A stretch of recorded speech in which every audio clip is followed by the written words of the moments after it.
I thought we were building a life together. One family dinner changed everything in a single moment. Her mother's mistake revealed a truth too painful to ignore. Now I'm left picking up the pieces of a life built on lies. Don't miss the next twist. Hit subscribe and turn on the bell for more interesting stories like this. I never thought my life would come crashing down because of a single dinner. A single slip of the tongue. A single second where everything unraveled so fast that I couldn't even catch my breath. But maybe I should start at the beginning.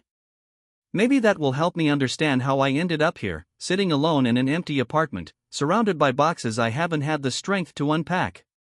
My name's Ethan. I'm 31. And until about a month ago, I thought I was happily married. Sarah and I met at a college party when we were 22. She wore a leather jacket 2 sizes too big and laughed like she wasn't afraid of anything. I was instantly pulled in by her energy, her fearlessness. I was the quieter one, the type to stand at the edge of the room, a drink in hand, pretending not to care. She made me care. We dated for 5 years before getting married. Our wedding was small, intimate. She wore sneakers under her dress. I remember thinking, this is the girl I'm going to laugh with until I'm old. The first few years were good. Solid. We built a life together, a small house with a yellow door, a pair of rescue dogs, endless cups of bad coffee on Sunday mornings. We argued, sure, but we always found our way back to each other. Always. Or so I thought. Over the past year, there were changes. Little things, the kind you notice but tell yourself not to overthink. She started working late more often. More professional development weekends. More girls' nights that didn't include the girls I knew. She was still sweet, still loving, just distracted. I blamed it on stress, on growing older, on the way life sometimes wears you down without you realizing. I didn't want to see it. Then came the night that tore it all apart. Sarah's family does these big monthly dinners. Nothing fancy, potluck style, everyone laughing too loud, passing around cheap wine like it's holy water. I loved them. They made me feel like I was part of something bigger than myself. That night started like all the others. Linda, Sarah's mom, was already a couple glasses deep when we sat down for dessert. Chocolate cake, Sarah's favorite. I was talking to her dad about football when I heard Linda say it, casual as breathing. You and Brandon should go back to the coast sometime, Sarah. You loved it so much. The world tilted. I froze mid-bite. I could see Sarah, still holding her fork, eyes wide, the color draining from her face. Brandon? There was no Brandon. Not that I knew of. I racked my brain. Coworker? Friend? Old family friend? I tried to laugh. Brandon? I said lightly. Who's that? Linda blinked. Flushed. Tried to backpedal. Oh, he's just a coworker, right, Sarah? Sarah laughed. Too loud, too forced. Yeah, coworker. From the fundraiser committee. Her hands shook as she picked up her glass. She didn't look at me. The conversation moved on. Or at least, everyone pretended it did. But inside, a slow, sick dread started churning. A voice whispering that nothing was okay. That night, I didn't confront her. I couldn't. I needed to be sure. When she fell asleep, I unlocked her phone.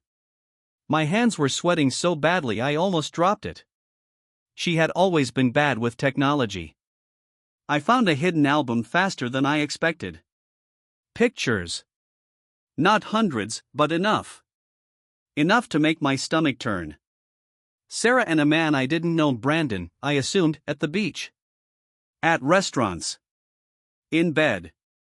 Laughing. Kissing.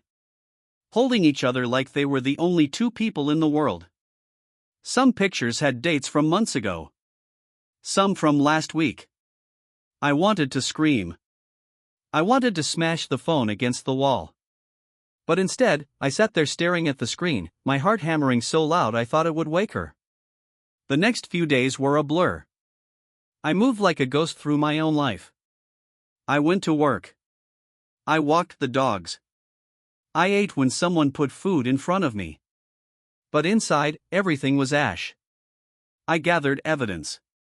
I took screenshots. I saved copies. I even went through our shared bank account, found hotel charges on weekends she was supposedly grading papers out of town. It was meticulous. Surgical. The death of a marriage, documented piece by piece. I confronted her a week later. I couldn't take it anymore. We sat in the living room, the dogs curled up at our feet, oblivious. I showed her the photos. The messages. The receipts. She cried immediately. Real, ugly sobs that shook her shoulders. It didn't mean anything, she gasped. It just happened. I was lonely. You were always working. I didn't mean for it to happen. I didn't say anything. I couldn't. She kept talking, words tumbling over each other. It was only once, okay, a few times, but I didn't think it would get serious. I love you, Ethan. I do.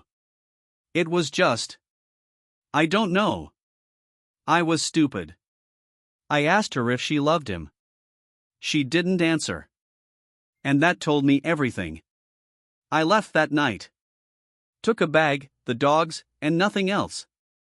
I stayed at my brother's house, sleeping on his couch, pretending to be fine. She texted. Called. Emailed. At first begging, then accusing, then begging again. Her mom called too. Told me Linda didn't mean anything by it. That Sarah was under a lot of stress.